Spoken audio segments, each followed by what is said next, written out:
A fratura, para ser identificada, ela precisa de exame de imagem. A confirmação da fratura é exame de imagem. Mas é claro que quem tem alguma experiência vai ver deformidade no local, ausência de movimento e dor. Isso sugere fratura. Isso sendo técnico. Na prática você está vendo que está quebrado. Tem osso para fora, tem não sei o quê.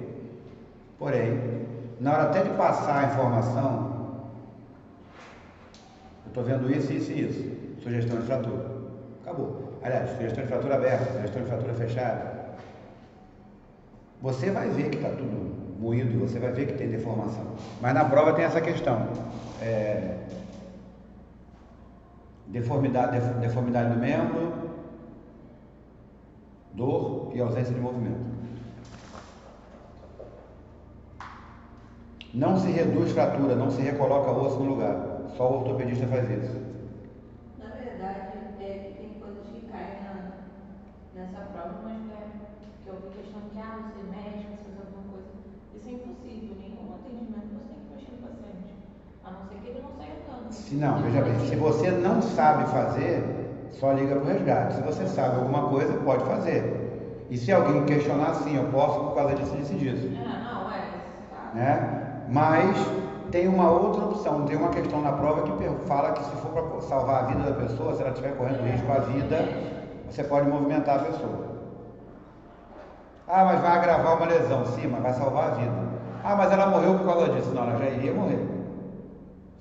Ela ia ficar debaixo de um prédio que ia cair, debaixo de um muro desmoronando, um cabo de energia, uma explosão de combustível, você tentou tirar. Ela morreu e ia morrer lá também, então não mudou nada.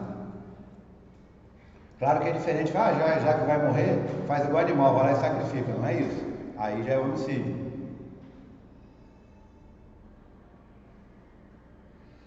A fratura aberta com o osso exposto, você protege com um pano úmido, limpo, o mais limpo possível e protege. E muito cuidado para não se machucar, porque corta igual navalha. Qualquer tipo de coisa aí quanto à improvisação, se você não sabe o que está fazendo, se você não sabe o que é o certo, improvisar, muito menos. Desse texto todo aí, e outra coisa, uma vítima com uma perna quebrada, você se tiver o carro, alguém que possa botar no carro e levar, se você pegar antes, 50 pessoas vai pegar o corpo da pessoa e a outra perna. E a perna quebrada, uma pessoa botar em mão de pá antes e depois da fratura, levantar todo mundo junto, a pessoa vai para dentro do carro, dor ela vai continuar sentindo. Porque o que dói não é só porque quebrou, não, porque rompe uma camada do osso chamada periósteo. Rompeu aquele tecido ali que envolve o osso, a dor está ali, é a terminação nervosa. Se você pegar uma perna com mão de pá antes e depois da fratura e o restante das pessoas pegar o corpo da pessoa, dá para botar no carro e levar para o hospital. Não vai morrer por causa disso.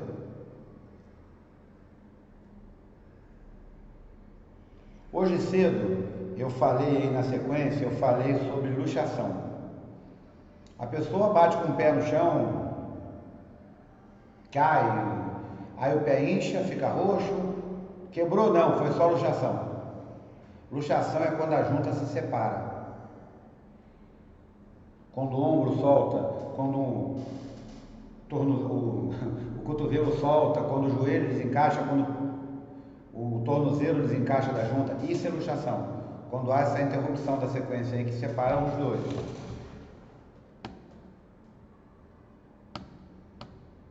Inchaço é edema, roxidão, hematoma.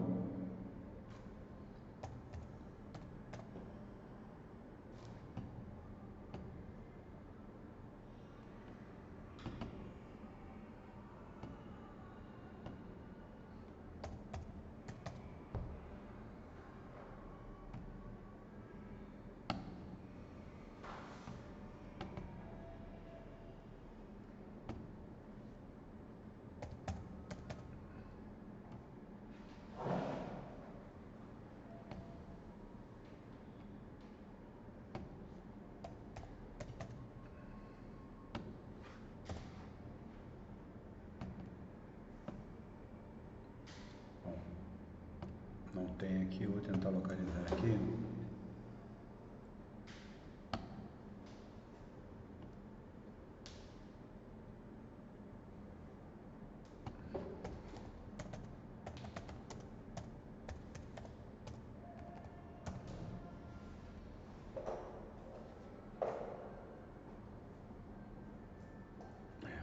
Tem algumas curtas aqui boas.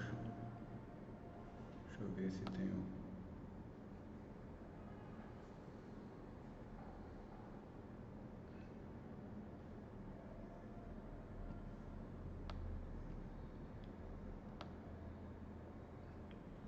Eu vou ver essa aqui do ombro. 10 minutos não. Vou pegar do Paulinho. Hã? Não, eu vou pegar do Paulinho aqui, porque do Paulinho eu já conheço.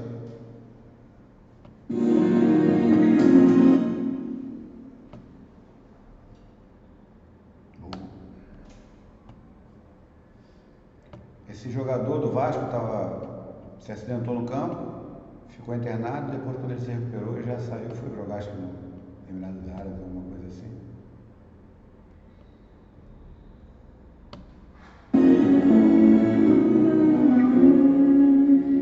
Eu quero pegar com menos tempo também, olha só. Observe um momento em que o atleta Paulinho ele apoia o braço, ó, o braço dele inverte. Luxação do cotovelo, que é uma lesão que consiste na perda da congruência articular associada à lesão ligamentar, podendo estar ou não associada a fraturas. Observe o mecanismo de trauma, que foi uma compressão axial com estresse em varo e antebraço em supinação. É uma lesão que exige tratamento de urgência, como foi realizado neste caso, sendo prontamente atendido e reduzido dentro do Mineirão. Bom, rompe ligamento, né, rompe alguns tecidos. Aqui está vendo aqui, nessas imagens aqui a gente já está vendo que o tornozelo está solto, né, do lugar. O outro lá, o de ombro era mais demorado. Então, esse aqui é do joelho.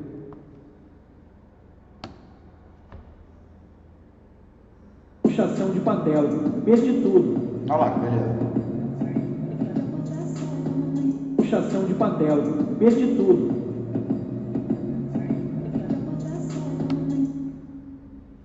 Isso é luxação, tá, gente? Não é o que a gente pensa, né? Ou pelo menos falava, né? 7 minutos não.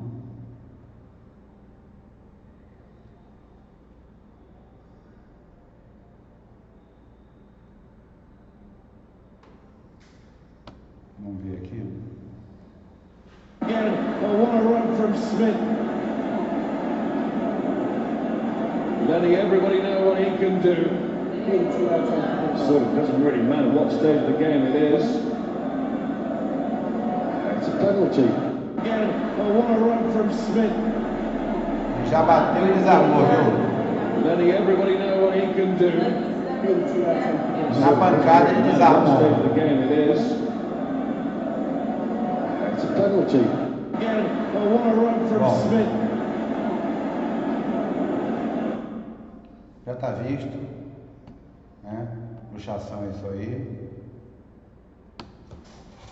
Entorse pode ser assim, rotacionar, como pode ser assim também.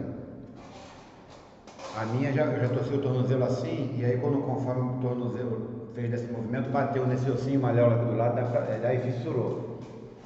Descendo do ônibus atrás de uma idosa, eu era adolescente, era jovem.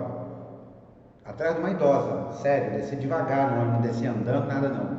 Botei o pé no chão, entorse. Eu sentei no chão, sabe aquele papo que o homem não chora? A vontade foi de chorar, de tanta dor. Horrível, desci devagar. Eu liguei para uma pessoa para poder a pessoa vir me buscar porque eu não estava conseguindo. Fiquei 21 dias de gesso. Então, entorse também pode ter fratura, tem dor no local, tem edema, tem inchaço, movimento dificultado também. Pode ter ruptura de algum ligamento. Eu fiquei várias vezes com a perna, o pé não estava mexendo, igual aquele cara que estava ali. Nunca ninguém nem mexeu, botou raio-x, nunca fiquei falando nada. É, porque não... O pé ficava caído com assim com a perna, pé virado? Talvez uma lesão, uma contusão que gerou lá um edema, alguma coisa, mas nada grave. Aí tudo bem. Mas a fratura é até mais fácil de cuidar, às vezes, dependendo da fratura. Nada de tentar reduzir, nada de tentar botar no lugar. Eu já fui para um atendimento no SAMU, que o cara já tinha ido 5 vezes no Hospital Salgado Filho, com o ombro desarmado, caía, soltava. O bom enviava, mexia, soltava. Aí ele chegava lá, botava no lugar, dava um remédio para ele, mandava ele para casa, mandava ele para o ambulatório para entrar no processo natural para cirurgia. O processo natural para cirurgia não existia. Aí ele não fazia. Aí, nesse dia, nós chegamos, ele estava na porta de casa já com o ombro desarmado. Aí nós usamos um colete que serve para outra coisa, para poder mobilizar ele, botamos ele na ambulância e levamos. Chegou lá, o médico ortopedista tentou de tudo. Eu não sei se foi falta de habilidade do cara ou se o negócio já estava tão grave, tão desgastado de soltar, que não foi para o lugar.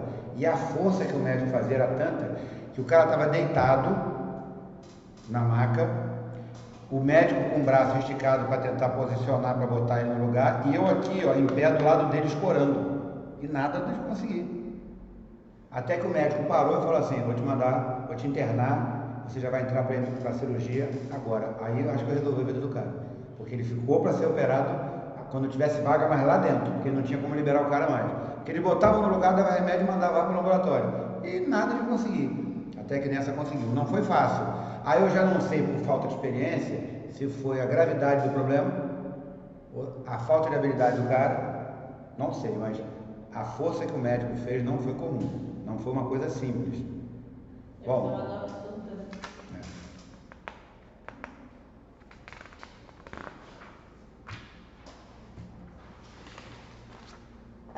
8.4. Fratura no coco, fratura de crânio. Quem já deu com a cabeça na parede e formou o famoso galo, teve um traumatismo craniano. Só que suave, né? Então, as fraturas de crânio podem até ter penetração encefálica, pode até acontecer de romper e entrar. Pode agravar. E aí, essas fraturas aí, além de alteração das pupilas, sangramento pela boca, nariz e ouvido, sendo esse tipo de sangramento um sinal ruim. É sinal que entrou, feriu e está sangrando. E vai vir junto, provavelmente, com um líquidozinho branco, que aqui você não tem erro, mas quando é aqui parece que poriza também. Então, você pega um guardanapo branco, limpo, encosta, pega uma gota daquele sangue, ele vai espalhar e vai ficar igual um sol. O branco fica no meio, o sangue fica em volta. É sinal que é, né, o halo, é o teste de halo, que é o líquor, líquido cefalorraquidiano, líquor cefalorraquidiano. Tá difícil de falar. É sinal que o negócio é sério, né? Então, se chega no local de acidente, tem sangramento na cabeça, você vê que não está, se confundir dá um problema, mas você vê que tem sangramento aqui, otorragia ou rinorragia, é uma possibilidade de ser, que às vezes um impacto aqui ou aqui pode causar uma lesão, mas você tem que avaliar se tem um líquidozinho branco. Bom, olha só, manter a cabeça levemente levantada. Se foi uma paulada, se for um tiro, se for uma facada na cabeça, talvez você consiga manipular dessa forma. Mas se for um atropelamento, se for uma colisão, que é o tema do nosso assunto, talvez movimentar essa vítima nem tanto. Afrouxar a roupa, apoiar a cabeça em local macio. Meio do asfalto, centro de São Gonçalo, um local macio. Se você for botar um travesseirinho, você vai movimentar a cervical do cara. Chance de agravar uma lesão. Proteger o ferimento por causa de sangramento, ok. Enfaixar, só se souber, porque enfaixar da testa para a cabeça é fácil. É como se fosse enrolar no braço. Mas fazer o curativo capacete aí nem tanto.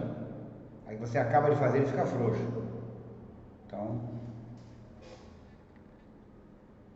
como sempre, não pode se dar nada para beber ou comer. Por que não pode dar nada para beber? Bom, eu estava falando sobre isso hoje. Imagina uma hemorragia.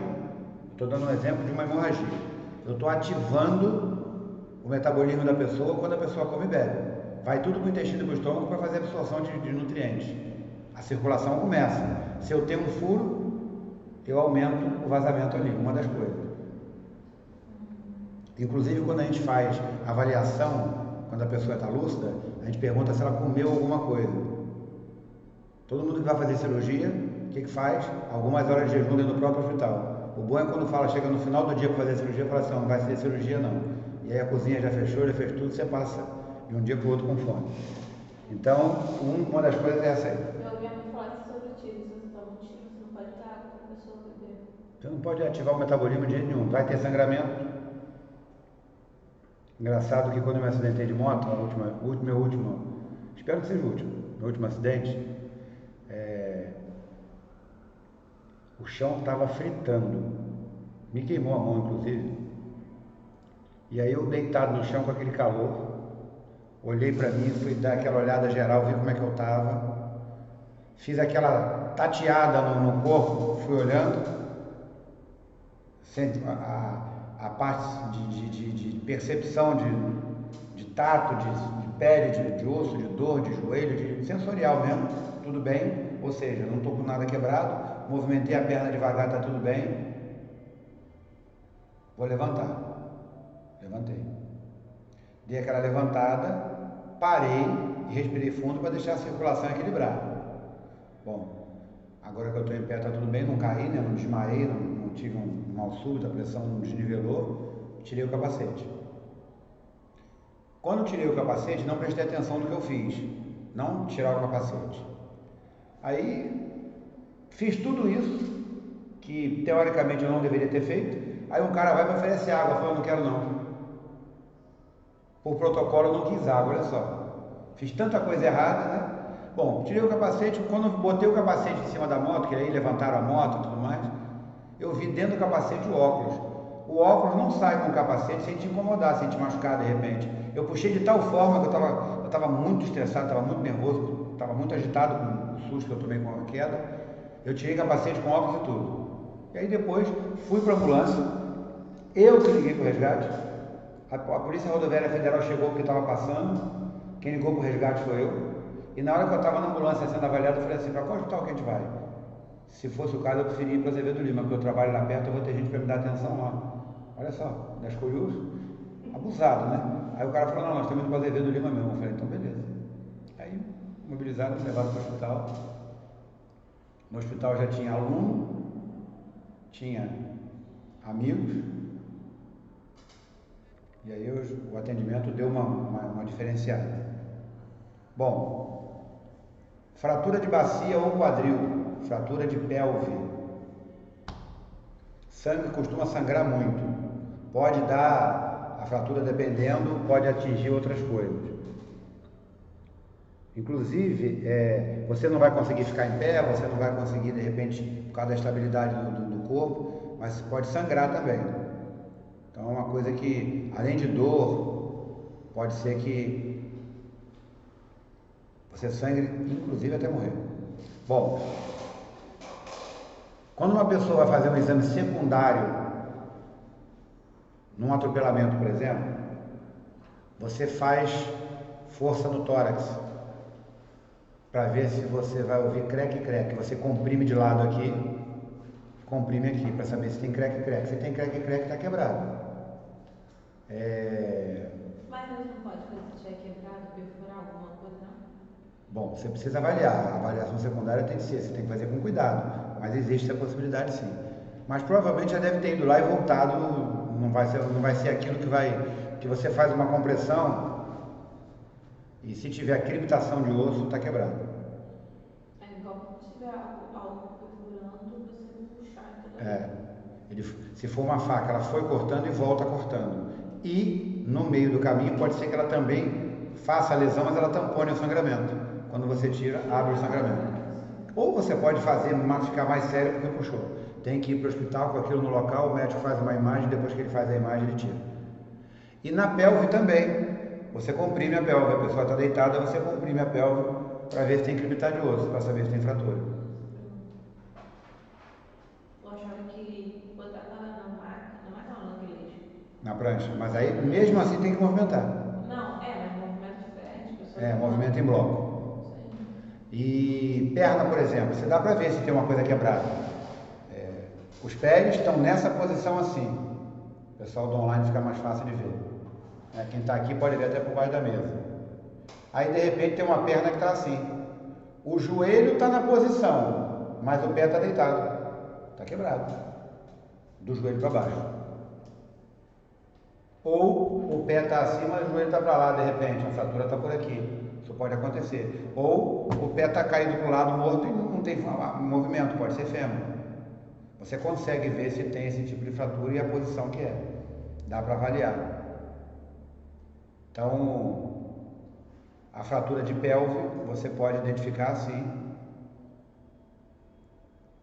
Tem acidente que gera lesão, como está falando, no pulmão e pode ter sangramento pela boca. E o sangramento pela boca pode vir no pulmão, pode vir no estômago. Do estômago ele tem cor de borra de café.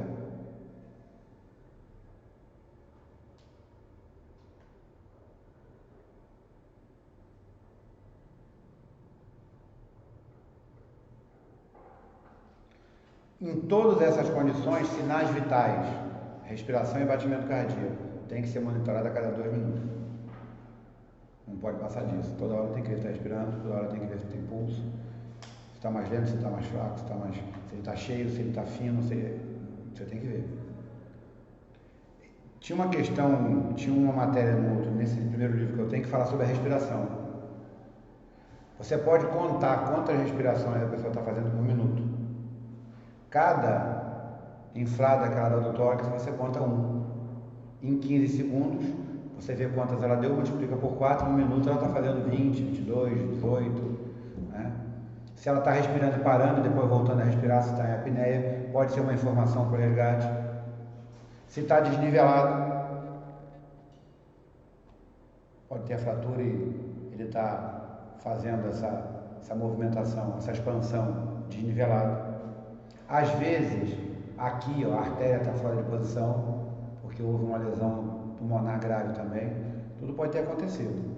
Uma explosão acontece, você olha para a pessoa está com algumas queimaduras, não sei o que, mas o deslocamento de ar pode ter arrebentado ela por dentro. Algumas coisas, eu falei hoje, eu acho que nem deveriam estar aqui. Isso aqui não é um curso de primeiro socorro.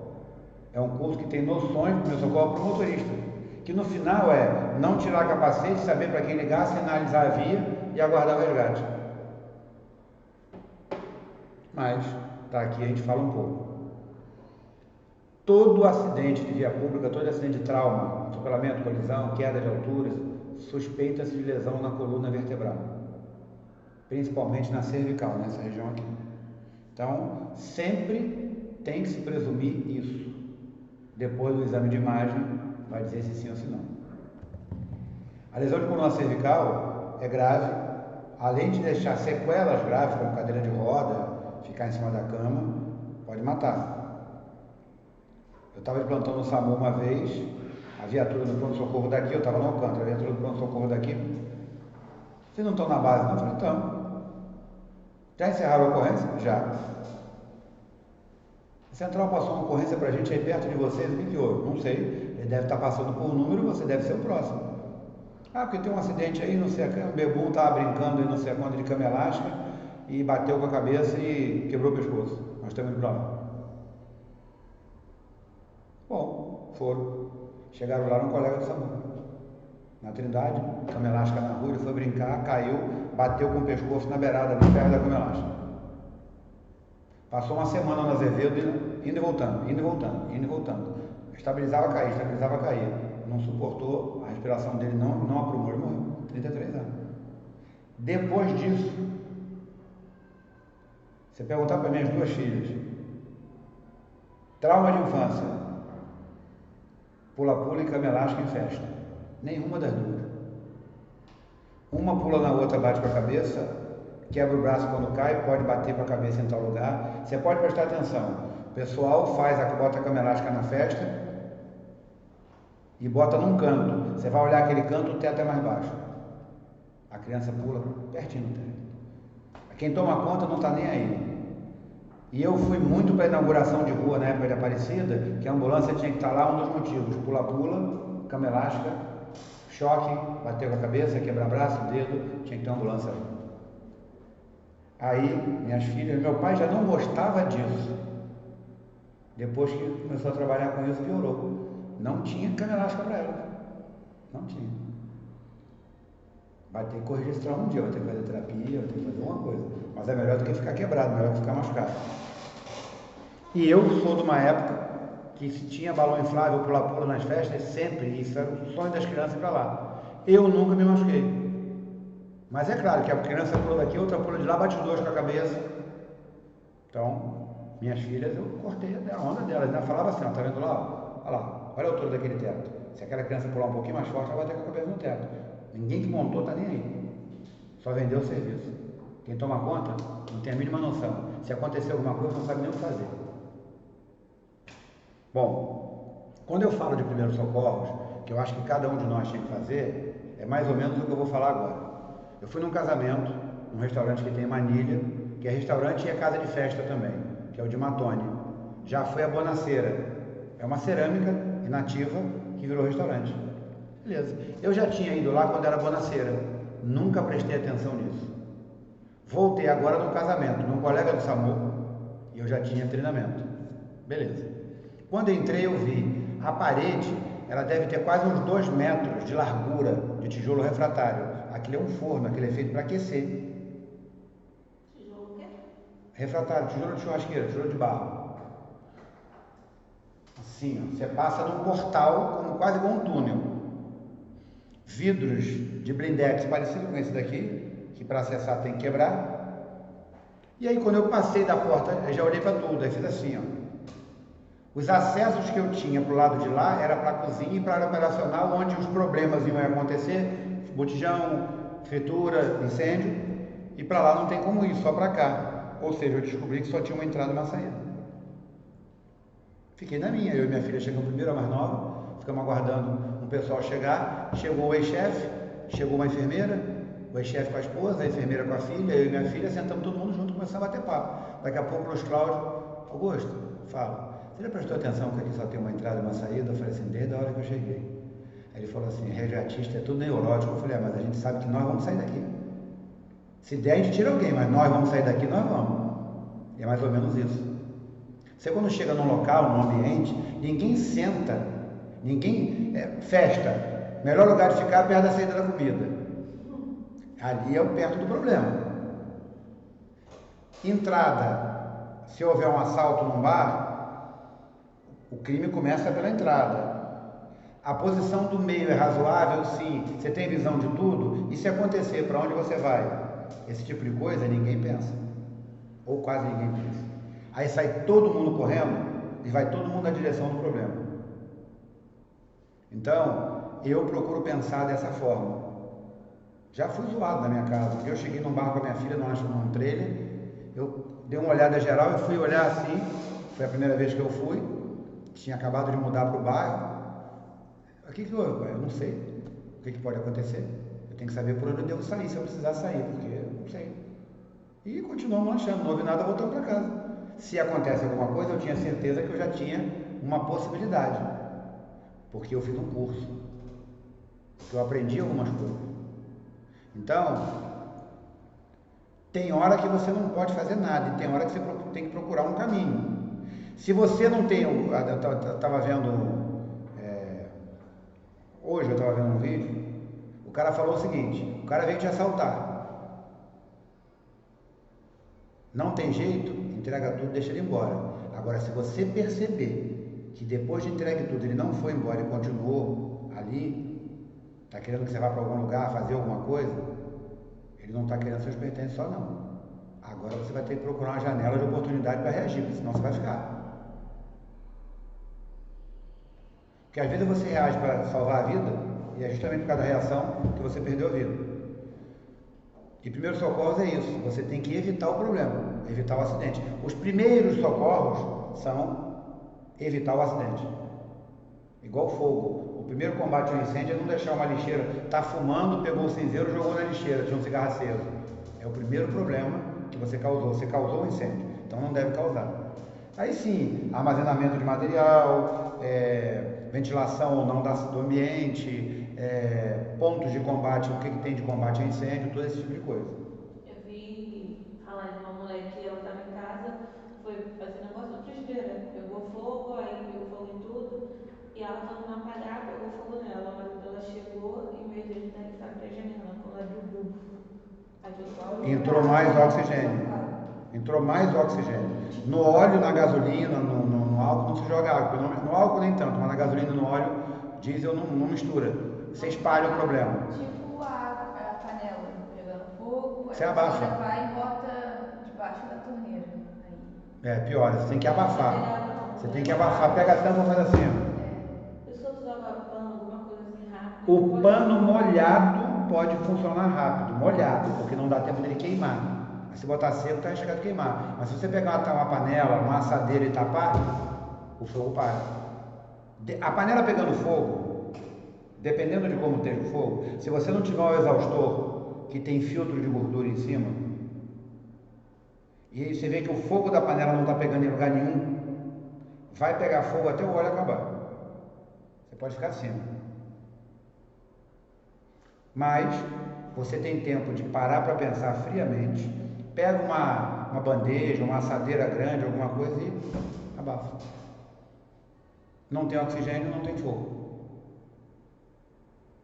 Botijão pegando fogo, vários treinamentos desses. Tá lá aquele maçarico pegando fogo. Pano molhado na mão. O fogo está aqui da altura e aqui tem um gás vazando. Ele pega fogo aqui em cima. Ele não pega fogo do bico do... Aí você vai, leva a mão até lá e faz assim. Para de vazar. Acho que o azul não é tão quente, né? Eu acho que é isso. O vermelho, o amarelo é só, o azul já é mais... Bom, isso aí se você tiver que ter contato com ele. Mas nesse caso, ele está pegando a uma certa altura. Ele está assim do bico do botijão de gás. Você entra por baixo, impede com força a saída do gás e o fogo vai embora. Não tem fogo, não tem gás, não tem fogo. O pano molhado ainda vai te ajudar um pouco. Então, acabou. Nos treinamentos que tem de combate a incêndio, assim, o pessoal transporta o botijão pegando fogo, com o fogo apontado para frente, leva para outra posição e vai lá e... Sabe apagar vela de aniversário? É isso. Você tem que ter treinamento. Treinamento vai te dar não tranquilidade. Você vai ficar agitado, você vai ficar nervoso, mas vai te dar frieza para agir. Por isso que primeiro socorro, eu indico que todo mundo, eu gostaria que todo mundo fizesse. Eu gostaria que minhas filhas tivessem feito. Minha filha fez enfermagem, está fazendo, vai acabar fazendo, vai entrar por essa área porque ela gosta. Mas a mais nova, não, deveria fazer. Todos nós deveríamos ter o mínimo de mãe, sabe, pré-natal, deveria constar esse tipo de trabalho, pelo menos no primeiro socorro para o bebê. Por quê? Por nada. Não aconteceu nada, não precisa. Aconteceu, você sabe o que fazer. Eu vou usar o lado racional, porque eu tenho uma opinião também em relação a isso, mas um monte de criança já morreu engasgada porque a mãe não sabia o que fazer. Assoprou. A minha irmã, ela tem um bebê de 10 meses. Aí uma vez, quando ela estava passando a introdução alimentar, eu dei um pedaço de banana a mais do que era para dar, né? A bichinha começou a querer engasgar. Aí a irmã foi friamente, enquanto estava todo mundo desesperado, a irmã foi friamente, aí virou ela, fez um negócio lá, empurrou assim, né? Aí ela até me explicou lá. Manobra de Heimlich para bebê. Aí ela foi muito inteligente. Aconteceu esses dias com o meu cunhado, eu fico com o meu cunhado, que tem 2 aninhos, eu dei um amendoim, ele já comeu amendoim, mas ele não estava... Deu amendoim pro cunhado sair de perto, entendeu? Tira, sai daqui, menino. Aí deu amendoim e o garoto acabou se engasgando. Vamos lá.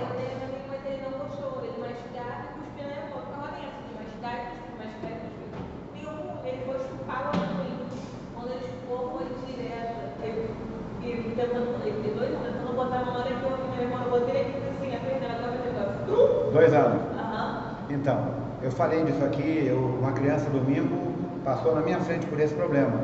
Só que no curso te ensina bebê e adulto. A criança que já está andando com 2 anos, você não tem esse treinamento.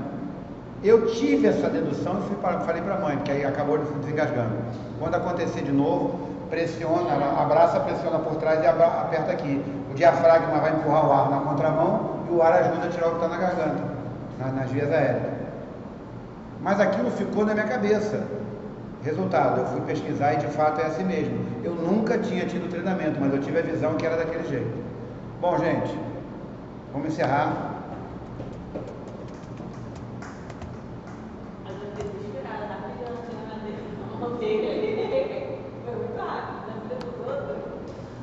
Agora, vários casos acontecem. Eu engoli uma moeda. Eu também. 10 anos. 10 anos de idade eu engoli a moeda. Aí fomos para o hospital, vários raios-x na época, né? E aí o raio-x estava mostrando o trajeto da moeda no intestino. Saiu. Beleza. Guarda para mostrar para o médico. Meu irmão foi na descarga e fez assim, ó.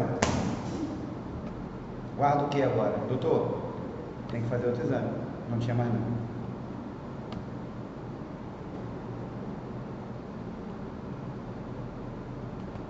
Vai rápido.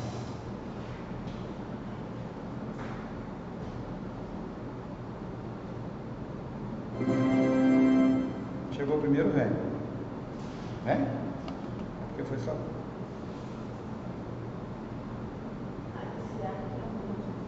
Foi só para dar um... Não, já. É? Eu gostei, tá?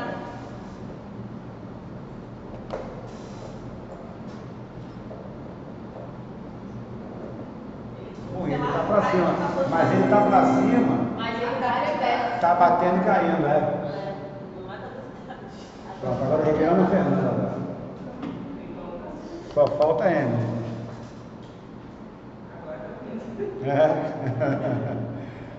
Foi só para dar uma enfiada que eu comecei a sentir que o ambiente ficou fechado. Mas a atividade não vai cobrar, porque é o... Hã? A atividade vai cobrar, será? E Não. Veja. Não, tem uma. A próxima existe, a próxima, mas ela não é igual. Então não vai. É. Vai, Emily, você. Começo no final.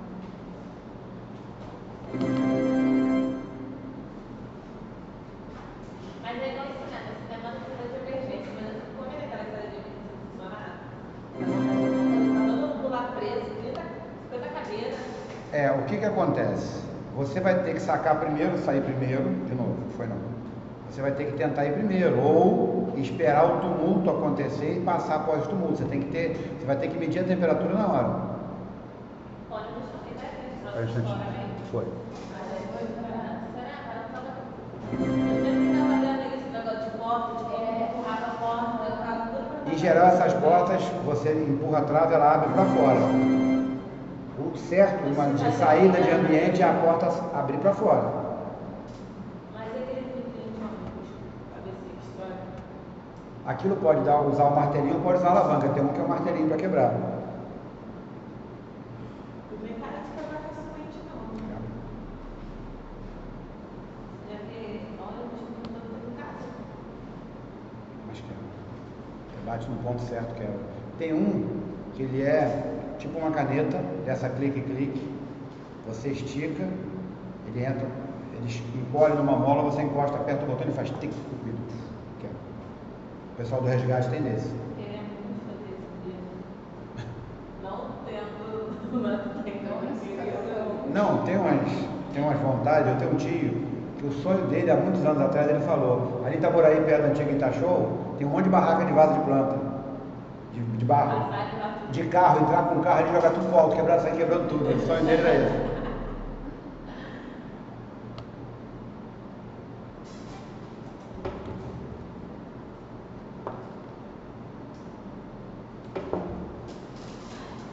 Teve como tempo na ambulância?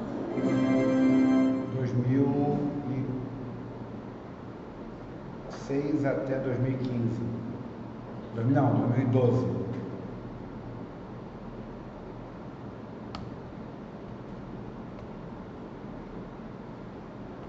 Acho que eu não sei não, pra parar de São Paulo. É, Primeiro socorro, trabalhar é uma coisa, ter noção, outra. Eu tinha um cliente que ele era socorrista. Aí ele falou, eu faço técnico de enfermagem. Aí ele falou, se eu pudesse andar com ele pra ver se eu gosto. Mas eu não sei se eu. Eu acho que vai até viciar. Será? A adrenalina é legal. Primeiro que eu fiquei com medo de andar na ambulância acordando. Hã? Eu morro de medo de andar na ambulância acordando. Dei uma vez, eu cheguei a morrer. Cheguei a bater em tudo quanto era lugar. Talvez se bater não tá, não, né? Depende.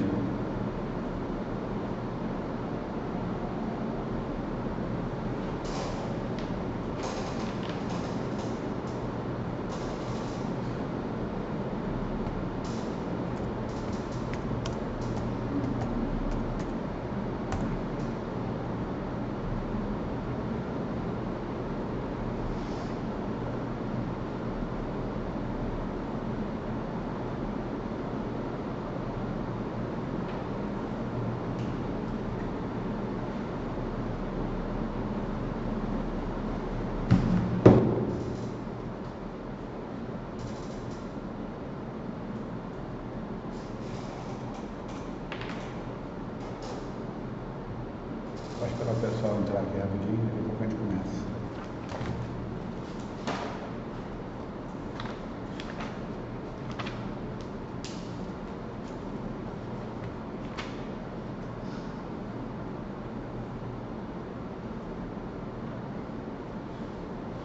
Vamos para a página 108 e 109, vamos ver o que vai dar.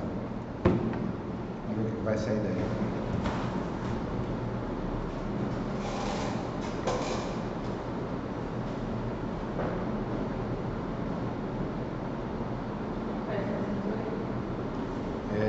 Minha filha, bebê, assim que ela nasceu, né? Minha esposa, quando chegou em casa, que foi tirar a roupa da maternidade,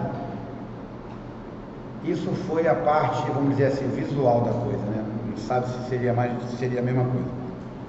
O botão ficou preso na pelezinha dela e a pele mordeu junto com o botão aqui. E aí criou um hemangioma. Em algumas pessoas, hemangioma é aquela mancha arroxeada que tem com a pele mais grossa. Em outras, é uma bolotazinha de sangue. Da minha filha ficou assim, desde bebê. Aí ficou aquele... Como é que eu posso chamar?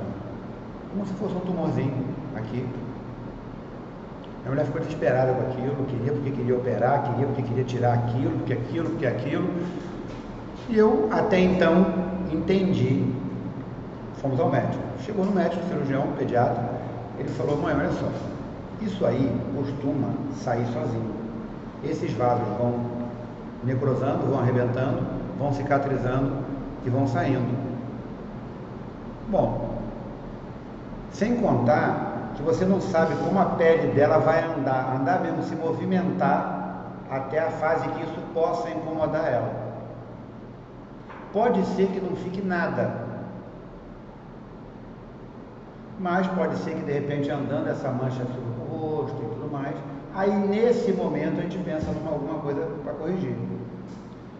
A minha esposa concordou, mas ela queria a cirurgia. Bom, assim como previsto, começou a arrebentar e fazer uma feridinha. E toda vez que ela tomava banho, ardia. Numa dessas vezes, a gente morava aqui no centro de São Gonçalo, eu estava no carro, eu fui fazendo compra. Eu estava com um amigo fazendo as compras dele, com o carro dele que ele me emprestou. Então eu tinha que ir lá para retribuir com o carro dele as compras dele. Beleza. O telefone toca. Minha mulher me liga desesperada. Só falava assim, chorando, Mariana, Mariana, Mariana. Beleza. O que houve? Vem para cá, Mariana, Mariana, e não falava nada. Eu falei, Cláudio, deu um problema. Faz as compras que eu vou ver o que houve, depois eu te falo. Ele prudentemente largou para lá e foi embora para casa. Não fez as compras. Eu peguei o carro e outra coisa, fui rápido, não posso negar que fui, mas não fui desesperado. O que tinha acontecido já tinha acontecido, não podia ser mais um. E fui. Cheguei em casa, estava tudo bem já. Aí ela contou o que aconteceu. Conforme a Mariana chorou, se engasgou com a saliva, com a secreção produzida na garganta e perdeu a respiração, ficou bloqueada a respiração dela. Ela estava ficando roxa na mão da minha filha, da minha esposa, e ela não sabia o que fazer. Eu confesso que na época eu também não saberia, mas ela teve um pulso, ela foi, assoprou, botou a boca aqui e assoprou. O que saiu para o lugar certo, pode ter ido para o estômago, para as vias digestivas, não para as aéreas. Podia ter ido para as vias aéreas e piorar a situação. Mariana voltou a respirar, ficou tudo bem. Aí, ela me contou, tá tudo bem, mas ela estava soltando aqui. Eu tive um entendimento, porque estava ligado justamente àquilo ali. Tanta coisa por causa disso aí, e agora ela viu a filha indo. O que seria mais importante? Ela aqui com hemangioma ou ela não está aqui?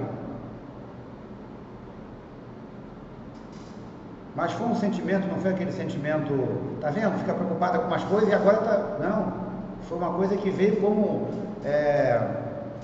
um entendimento para depois a gente conversar sobre o assunto. E aí eu esperei ela respirar, eu falei, e daí agora? O que você vai tirar disso? Eu preocupada com o hemangioma, eu preocupada com uma coisa estética, e agora eu quase perdi ela. Eu quero ela com hemangioma, sem hemangioma, eu quero ela. Opa, então foi a mesma coisa que eu entendi. Então, beleza? Beleza. Nunca mais tocamos no assunto. Aconteceu, foi estourando e tudo mais. Hoje, se você olhar para o pescoço da minha filha, você vê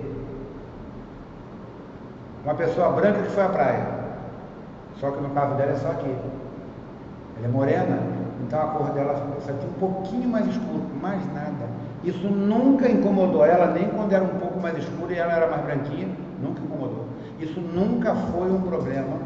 Ela falava que era manchinha dela e tudo mais, nunca foi um problema para ela, como hoje não é. Então, o foco é no que minha esposa fez. Minha esposa, por instinto, fez uma coisa que salvou. E se não tivesse salvado? A gente precisa, principalmente as mães nessa fase, precisam ter algum tipo de treinamento. E tem algumas coisas que a mãe faz que não tem a ver só com o que ela sabe, não. Acho que é Deus fazendo. A coisa é milagre, porque mãe tem uns sentimentos que não é qualquer um que tem, não. A coisa mas ela não fez a coisa certa, mas deu certo. Nem sempre o que o protocolo diz, o que é para fazer vai dar certo, e não fazendo vai dar errado. Às vezes pode dar certo. Só que quando você sabe fazer, você faz o que você sabe. Quando você não sabe, você age por instinto. Deu certo, parabéns. É igual você tentar socorrer uma vítima. Se você entra num carro pegando fogo, tira a vítima de lá, salvou a vida, não queimou ninguém, no máximo chamuscou a sobrancelha, é herói. Morreu, deu ruim. A família perdeu. Aí morrem dois.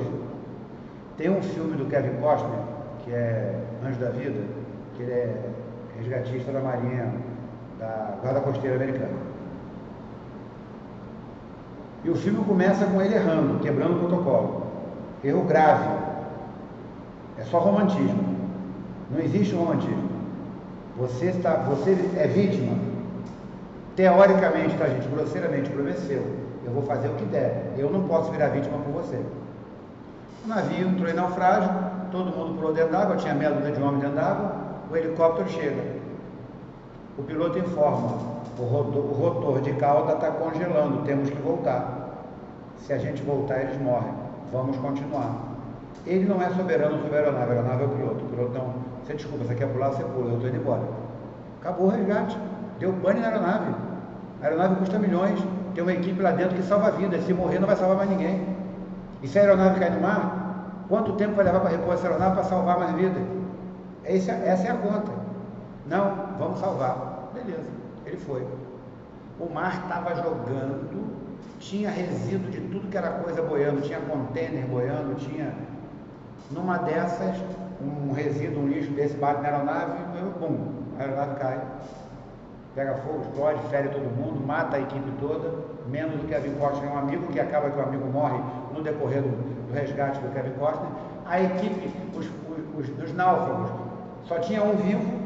Conforme ele estava naquela gaiola para ser levantado por um cabo de aço, que o helicóptero caiu, que afundou, ele foi junto com a gaiola e todo no fundo com o helicóptero. Ou seja, não salvou quem tinha que salvar e ainda matou a equipe. Serviu de nada. É mais ou menos isso. Então, se virar herói, parabéns, se não virar, já era. Bom, botaram ele na geladeira, levaram ele para o setor de treinamento, coisa que ele não gostava, ele gostava de ser operacional, mas aquilo acabou com ele, porque ele perdeu um amigo. Tem sempre foi uma atitude que ele tomou, todo mundo se fala com o microfone, ficou gravado, coisa desse tipo, né? Ele foi para o treinamento. E ele começou a treinar o pessoal do jeito dele, ele causou um monte de polêmica, mas ele treinou um especificamente que ele acaba se identificando com esse cara e treina errado. Porque durante o filme ele vai para um resgate e faz uma besteira igual o Kevin Costner fez. Não tinha que ter ido. Foi Kevin Costner, para ele sobreviver, Kevin Costner morreu. Por quê? Porque foi desobedecido uma ordem. Não vai, não dá. Ele foi. Ele ficou dentro do navio, que a tampa fechou. Ele ficou preso no galpão, enchendo de água, num porão, enchendo de água. A maré jogou o navio, o cara bateu com a cabeça num ferro e morreu, o cara que ele foi salvar. Ele quase morre afogado. Existia uma preocupação do cabo do helicóptero com o mastro do navio para não arrebentar. É exatamente o que acontece, o cabo pega e fica poído. Resultado, quando morrer dois, morre um só. O peso dos dois no cabo não estava resistindo. Então, primeiro socorro, tem que ser frio, tem que saber o que vai fazer. A vítima já se acidentou, você não vai viver, não vai se acidentar por isso. Tá? Fechamos aí, vamos voltar aí, página 108 e 9 aí.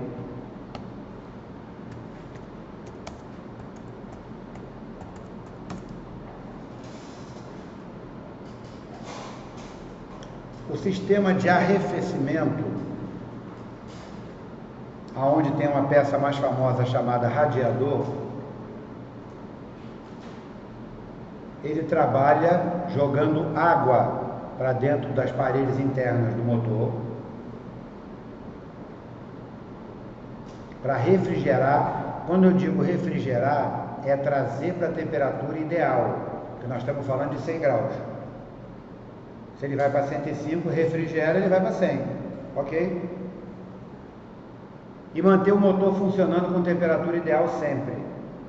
Temperatura aceitável, inclusive, para os componentes do motor, que existem juntas de vedação que elas queimam se a temperatura passar do normal.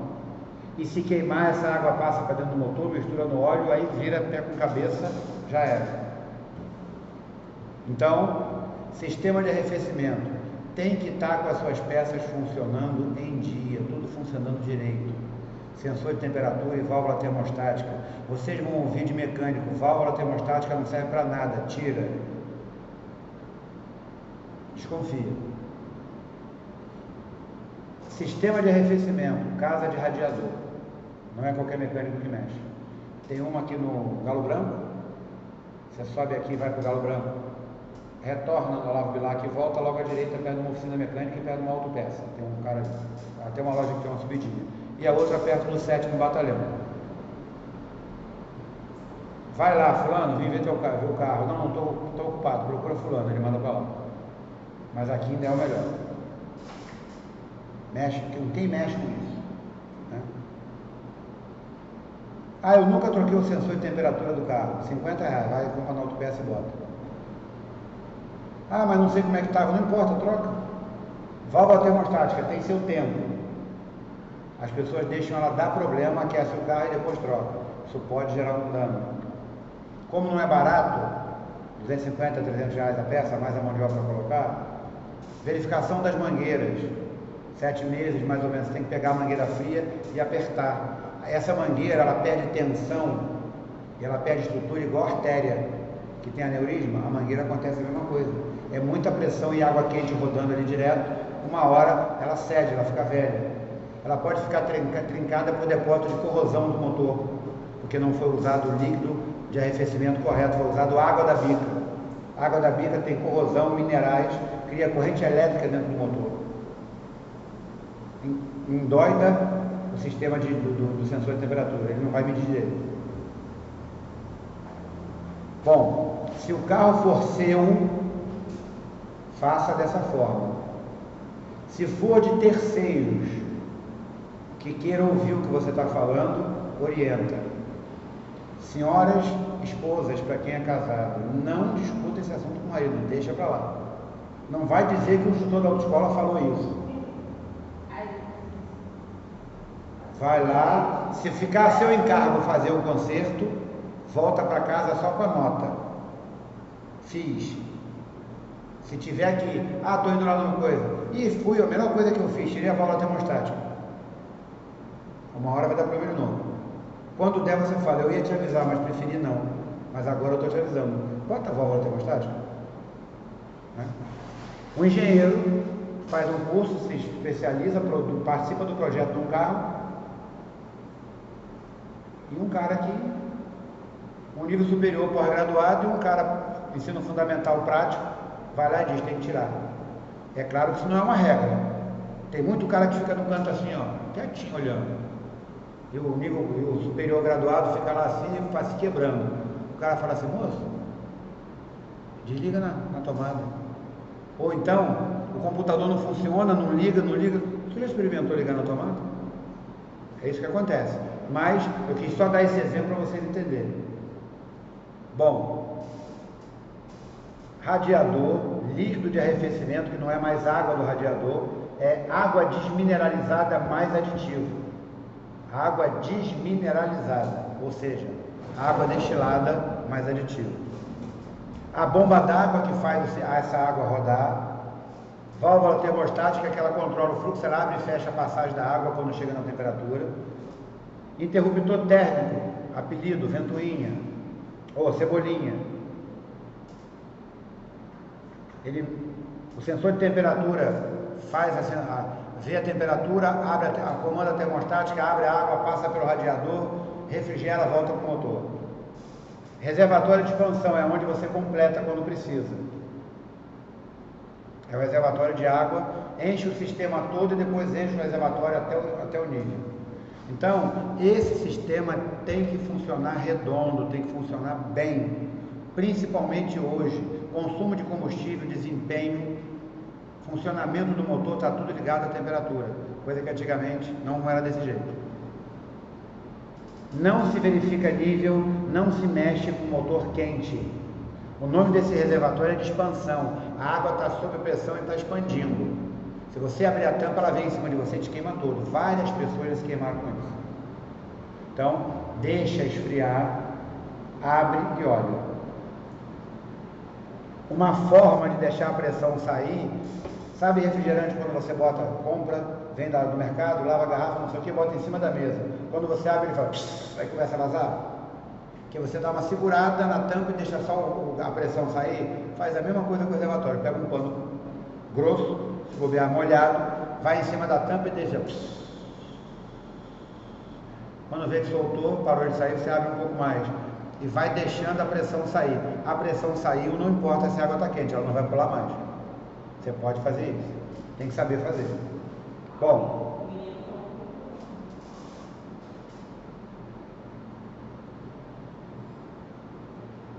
Rapaz, é uma boa pergunta, não sei não. Eu sei que na caixa da automática é o óleo que faz isso.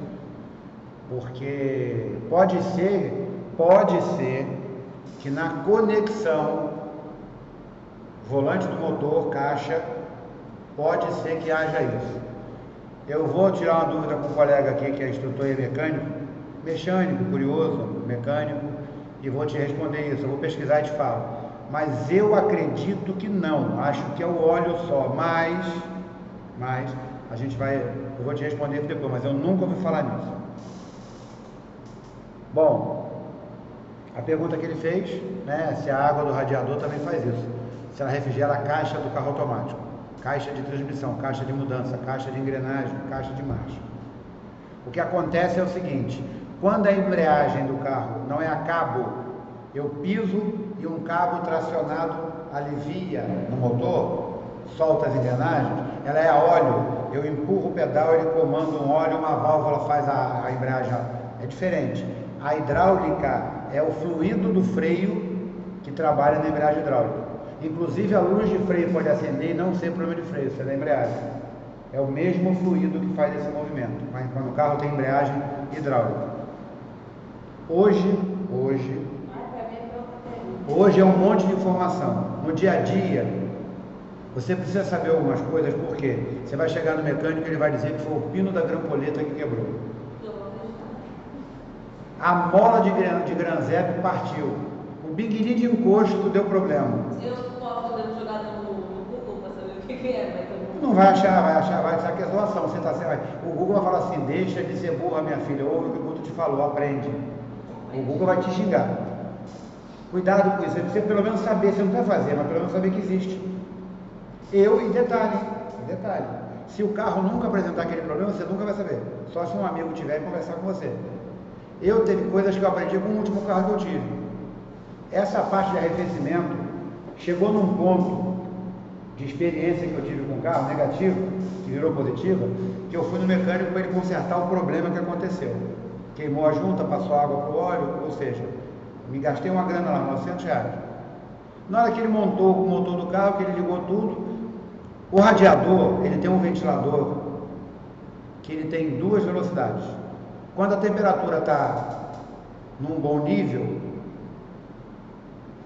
quando ela está no nível mínimo, vou usar assim porque a de cima não é um mau nível, não pode passar. Ele aciona numa velocidade.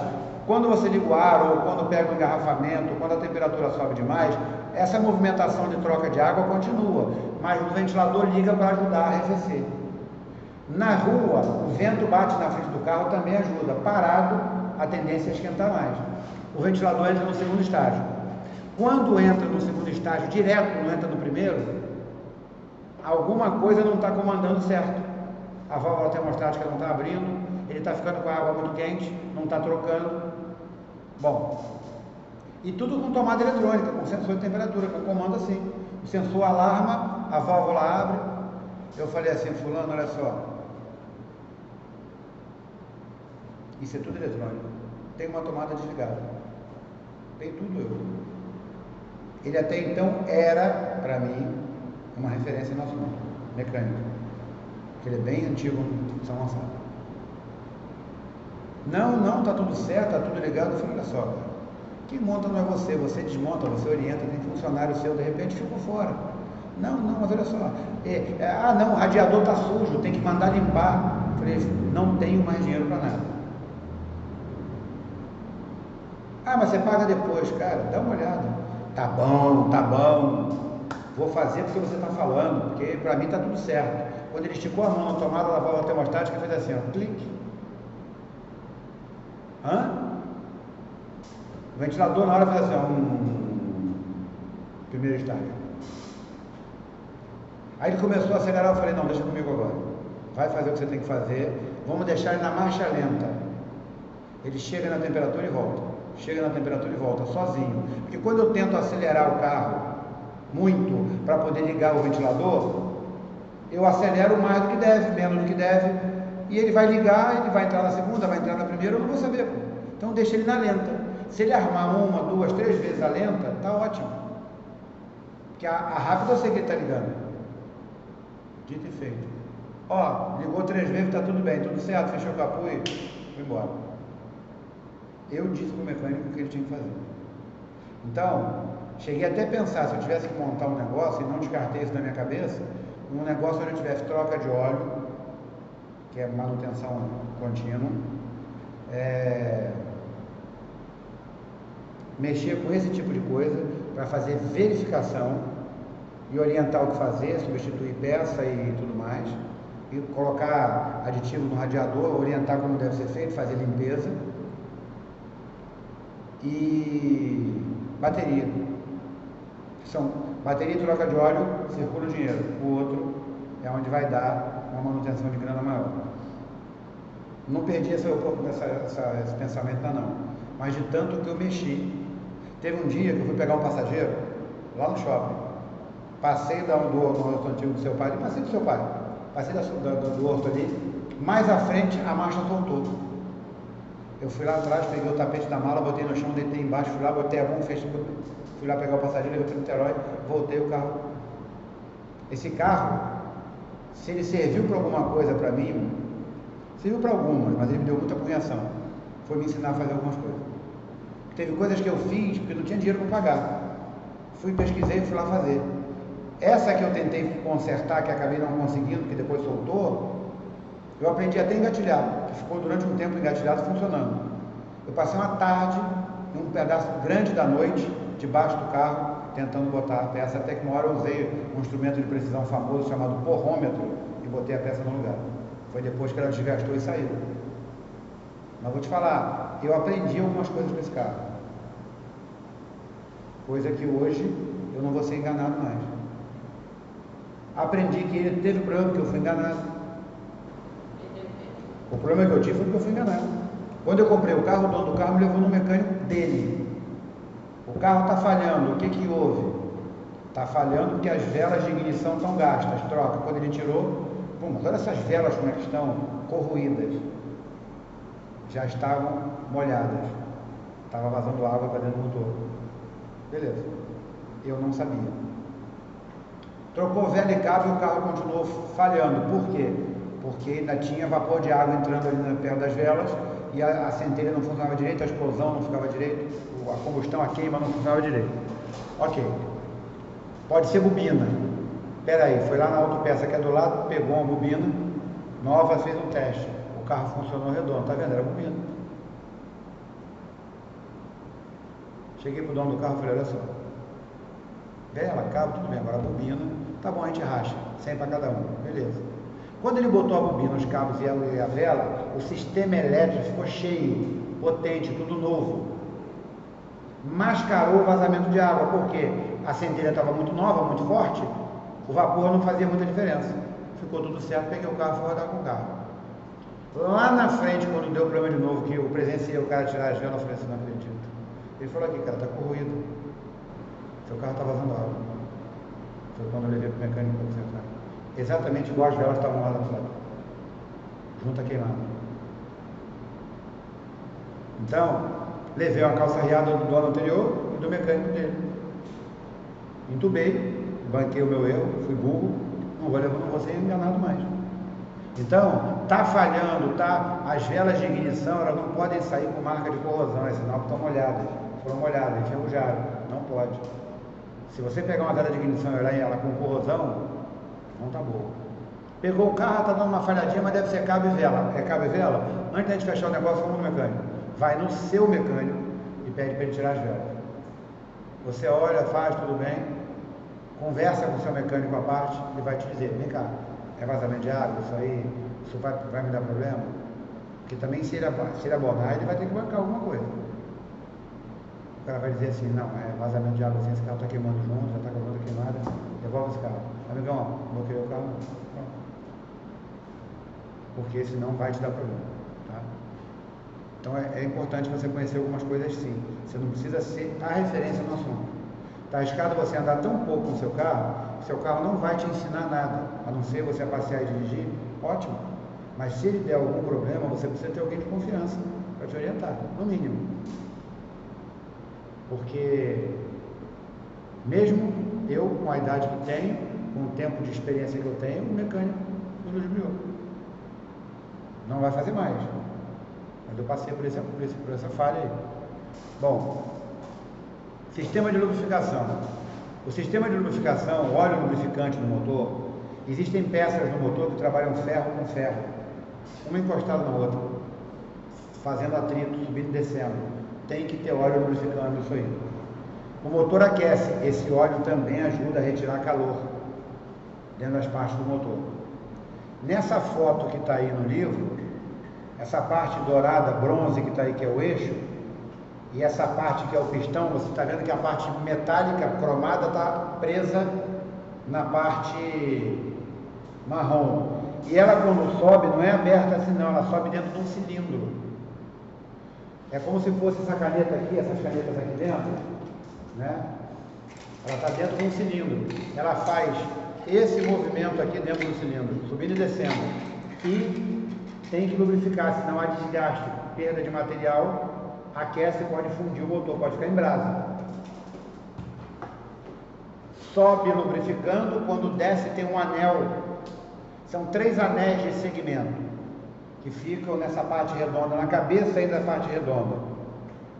Esses anéis de segmento dão a compressão na parede, ajudam a vedar, porque eles são como mola, eles ficam abrindo e ficam rente à parede.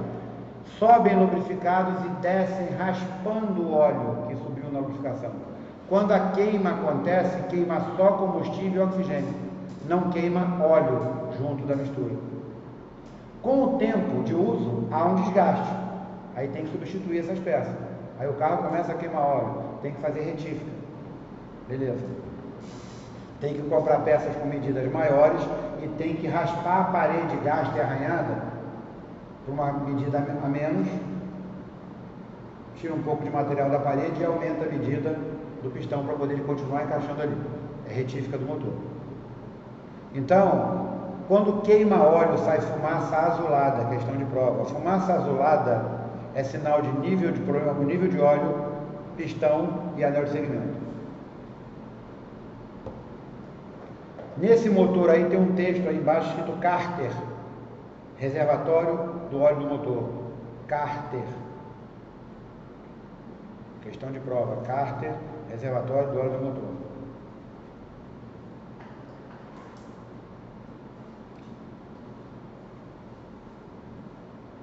O nível do óleo do motor se verifica como uma vareta de óleo, como se você estivesse numa caixa d'água botando um cabo de vassoura para ver a profundidade da caixa d'água. Aonde a caixa d'água fez a marca, você sabe quanto de altura tem. A vareta de óleo que está na página 109 é a mesma coisa. Isso. E aí, lá no simulado,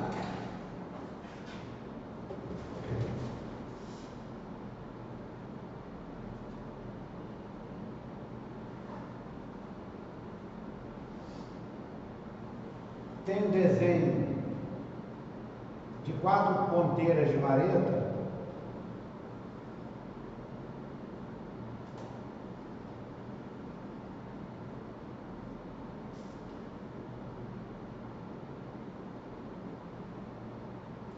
Uma delas, o nível do óleo está aqui. A outra, o nível do óleo, acho que está aqui. A outra está aqui, que é o ideal. A outra está aqui, ó, quase chegando lá em cima. Aqui dos dois, tá, gente? Vou fazer só em um. Máximo e mínimo.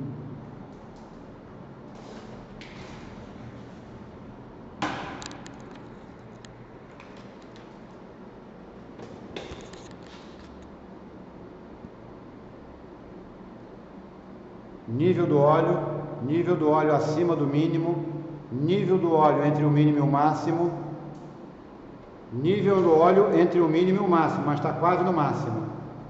E aqui, o nível do óleo está abaixo do mínimo.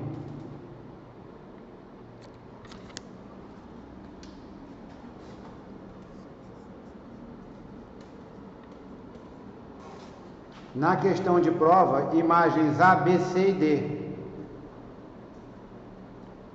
O nível de óleo tem que estar entre o mínimo e o máximo. Esse está acima do mínimo, está entre o mínimo e o máximo. Esse está exatamente onde tem que estar, no meio do caminho. Esse daqui está lá em cima, está perto do máximo, mas está entre os dois. Esse aqui está abaixo do mínimo. Figura A.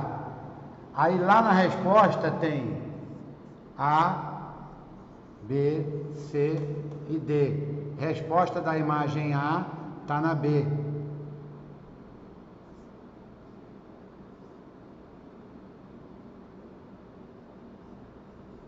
Aí na hora de responder, se você se empolgar, qual é a resposta certa? A. E vir aqui e marcar, você marcou a C. A imagem A está na letra B. Toma cuidado com isso, inclusive com carteira de habilitação, que é A, B, C e D. Na hora de responder, é a mesma coisa. A, categoria para moto, A. Aonde está a letra A? Está na B. Você vai na A, está a C. Cuidado com isso, tá, gente? É uma forma de confundir. Bom, então,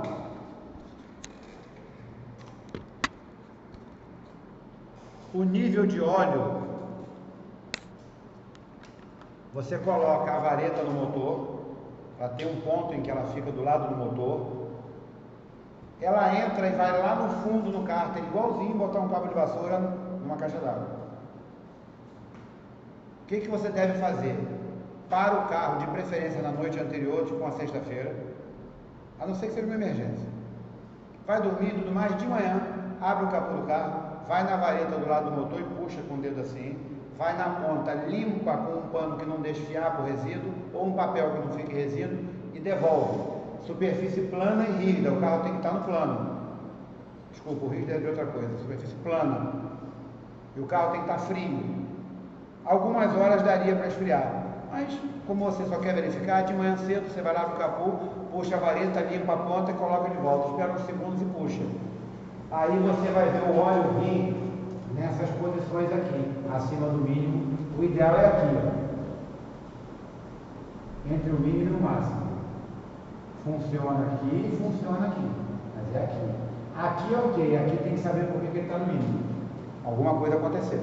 Mas o certo é aqui, entre o mínimo e o máximo, na metade do caminho dos dois.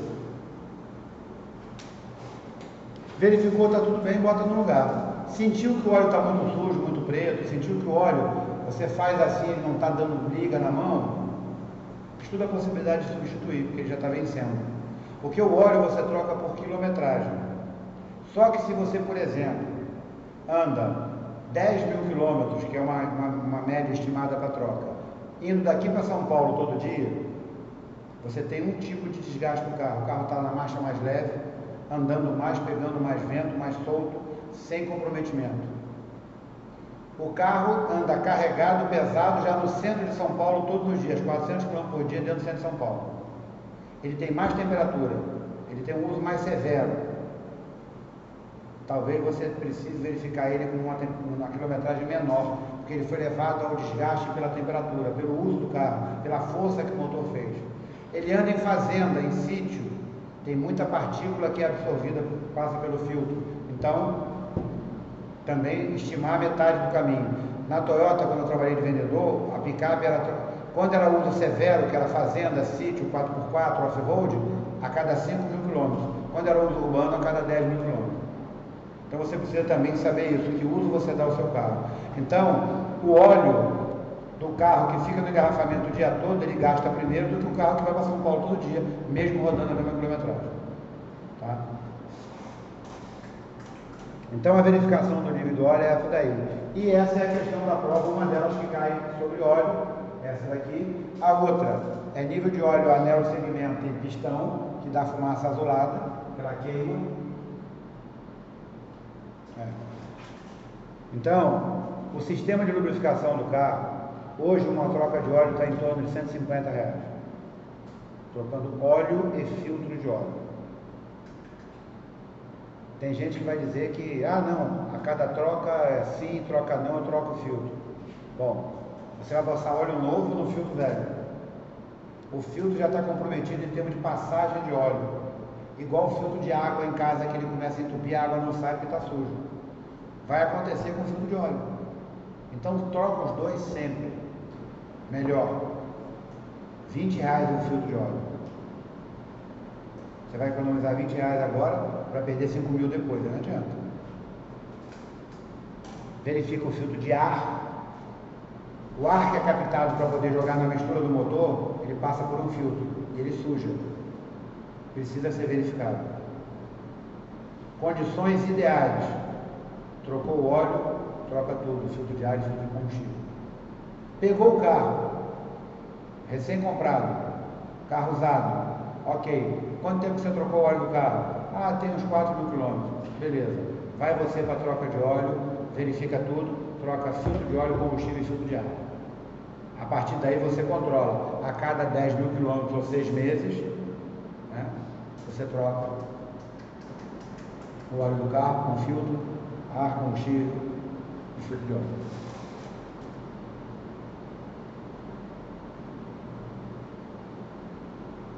Esse símbolozinho aí que parece uma lampadinha de Aladim é um manômetro, indicador de pressão de óleo. Se acender, ele acende vermelho no painel. Está na 109, do lado da vareta de óleo. Se essa... parece uma lampadinha de Aladim, uma chaleira. A mulher ligou... Piada machista. A mulher ligou para o marido e falou assim: amor, tem uma lâmpada de Aladim acesa no painel, o que eu faço? Ele falou assim: 3 desejos. Acabou. Isso aí é indicador de pressão de óleo, chama-se manômetro. Antigamente, se acender de vermelho no painel, para e só sai dali com o mecânico. Pressão de óleo. Indicador de pressão de óleo. Indica que o óleo pode não estar circulando. Indica que ele pode não estar circulando porque vazou todo, porque a bomba de óleo parou, porque o sensor parou. Você não sabe. Tem que parar. Acendeu, para. Bota no reboque e leva para o mecânico. Eu vi uma série noite, não sei se isso é verdade, pode acontecer.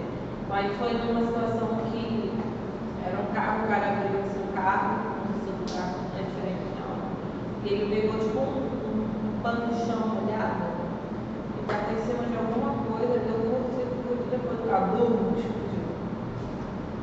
Era um carro aberto, cara, esses carros que... Tem peças de carro antigo que você, quando ela esquentava, você esfriava com um pano molhado mesmo, bobina. Bobina aquece que você bota. Tem que ver o que foi feito, né? Mas, por exemplo, sem querer, então eu cheguei um pano molhado até que chegou a ser bom.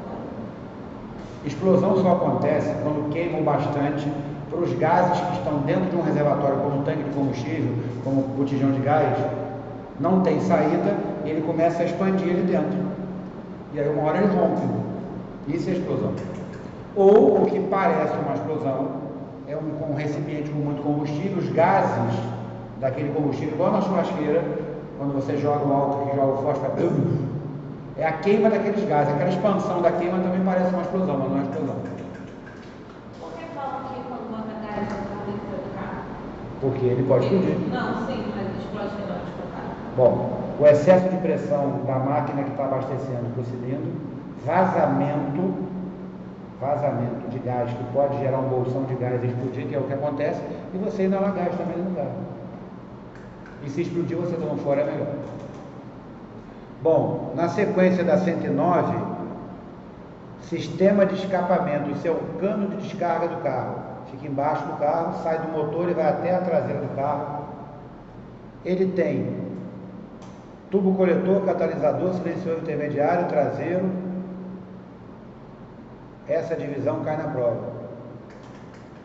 O primeiro estágio é tubo coletor, o segundo é catalisador. O catalisador filtra os gases produzidos pelo veículo e joga na atmosfera menos poluentes. O 3 e o 4 são abafadores de ruído.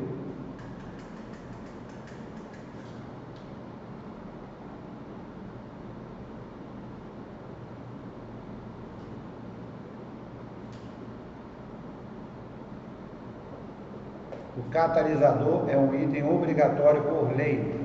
Porém, existem pessoas que roubam esse catalisador porque ele tem metais nobres aí dentro para fazer a filtragem.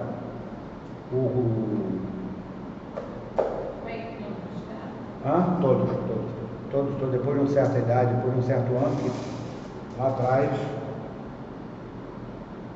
em 94, Gol, anos 90, acho que é anos 90 isso. Bom, agora eu esqueci o nome. E como você estava vendo lá no namorado, noite de fumaça, bebê.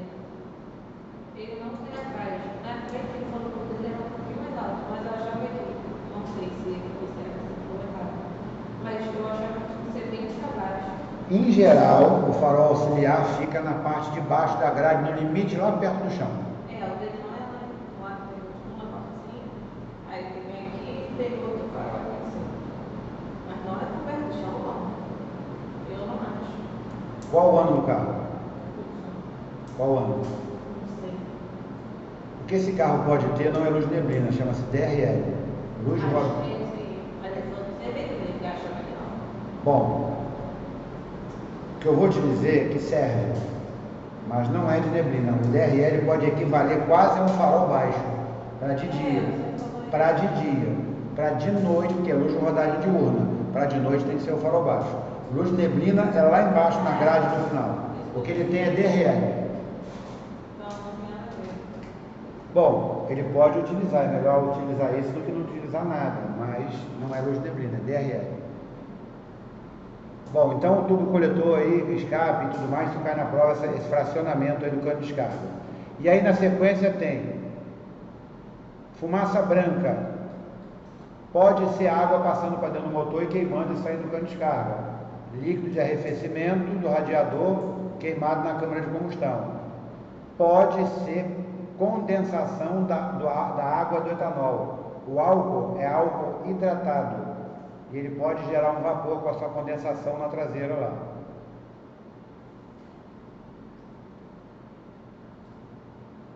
Que é o caso da atenção aí. Caso a fumaça branca ocorra apenas no momento em que o motor é ligado ou em dias mais frios, é apenas um sinal de condensação do ar, comum em carros a etanol ou álcool. Fumaça branca constante pode ser queimando, água sendo queimada na câmara de combustão. Um problema que eu falei que deu no meu carro. Fumaça preta, queima excessiva de combustível, mistura rica, muito combustível queimando, mais poluição. Fumaça azul, óleo queimando na câmara de combustão. Anéis, pistões, nível de óleo baixando rapidamente, é um sintoma de fumaça azul. Anel, pistão e nível de óleo.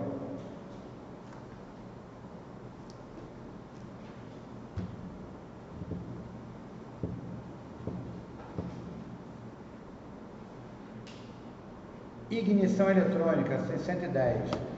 Cai na prova. Aumenta a potência elétrica na hora de fazer o carro pegar.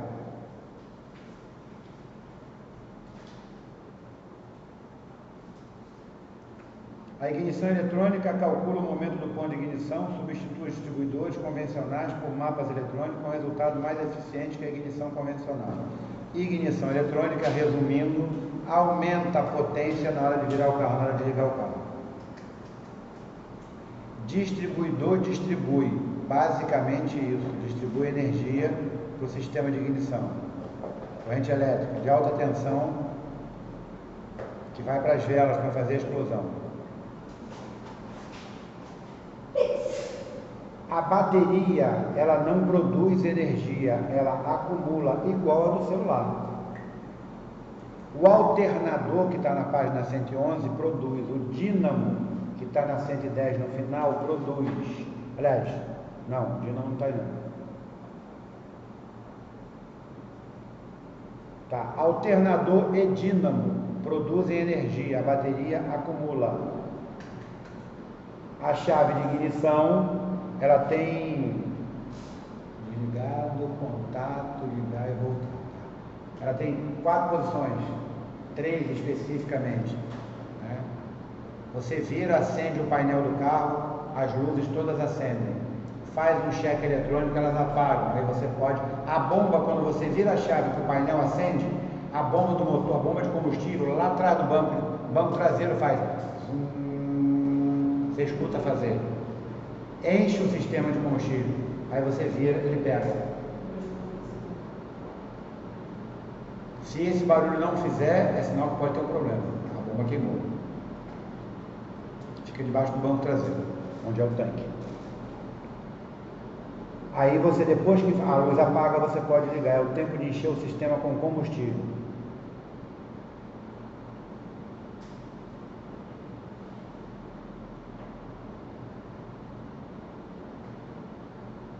A bobina de ignição converte a energia de 6 a 12 volts, ou 12 volts, em 30 mil volts. A corrente é distribuída para as velas de ignição por meio do distribuidor.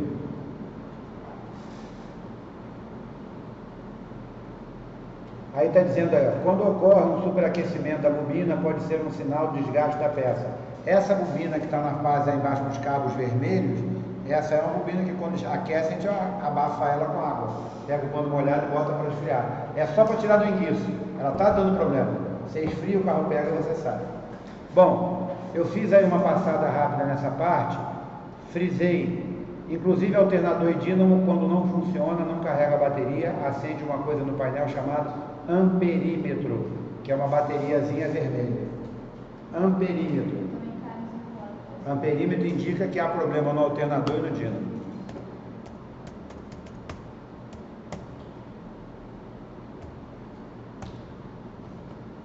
Gente, boa noite, fiquem com Deus, estamos indo embora, hein?